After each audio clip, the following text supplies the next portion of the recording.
بسم اللہ الرحمن الرحیم، شروع اللہ کے نام سے جو بڑا مہربان اور نہایت رحم والا ہے۔ امید کبھی مت چھوڑنا، کمزور تمہارا وقت ہے، رب نہیں۔ رشتے وہی کامیاب ہوتے ہیں جہاں محبت کے ساتھ عزت بھی ہو۔ نیک لوگوں کی صحبت سے ہمیشہ بھلائی ہی ملتی ہے، کیونکہ ہوا پھولوں سے گزرتی ہے تو وہ بھی خوشبودار ہو جاتی ہے۔ حضرت علی نے فرمایا، بے فکر ہو جاؤ، اللہ پاک مخلص دلوں کے ساتھ کبھی ناانصافی نہیں کرتا۔ جائے نماز وہ واحد جگہ ہے جہاں رو بھی لو تو سامنے والا تماشا نہیں بناتا۔ انسان جب اپنے حصے سے بانٹ دیتا ہے تو رب اس میں برکت ڈال دیتا ہے، خواہ وہ رزق ہو، عزت ہو، طاقت ہو، وقت یا محبت، اس میں کمی نہیں آتی۔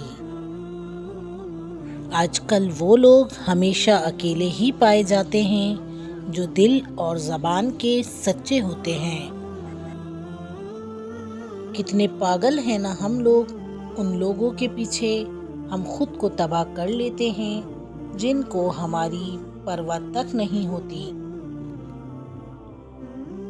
حضرت علی نے ارشاد فرمایا، اللہ تعالیٰ کبھی دو مخلص لوگوں کو جدا نہیں کرتا، جدا تب کرتا ہے جب دونوں میں سے کوئی ایک منافق ہو۔ اللہ کبھی مخلص کو منافق سے نہیں جوڑتا۔ رشتے آہستہ آہستہ ختم ہوتے ہیں، معلوم اچانک ہوتا ہے۔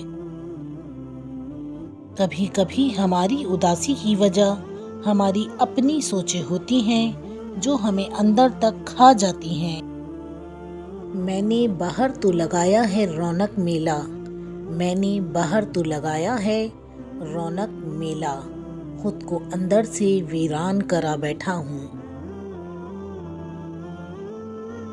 میں وقت جیسا ہوں، قدر نہ کرنے والوں کو دوبارہ نہیں ملتا۔ دل اتنا مضبوط تو ہونا چاہیے کہ اداسی اگر بے بس بھی کر رہی ہو تو کسی کی توجہ نہ مانگی جائے۔ کچھ اداسیاں اتنی ذاتی ہوتی ہیں کہ ہم چاہ کر بھی کسی کو اس میں شریک نہیں کر سکتے۔ کبھی کبھی وقت کے ساتھ سب ٹھیک نہیں، ختم ہو جاتا ہے۔ عورت کی توہین تو بے دین گھروں میں ہوتی ہے، صالحین کے گھروں میں عورتیں ملکہ ہوتی ہیں۔ زندگی میں کوئی بھی ملاقات فضول نہیں ہوتی۔ ہر وہ انسان جس سے آپ ملتے ہیں وہ یا تو آپ کی آزمائش ہوتا ہے، یا سزا ہوتا ہے، یا پھر آسمانی تحفہ ہوتا ہے۔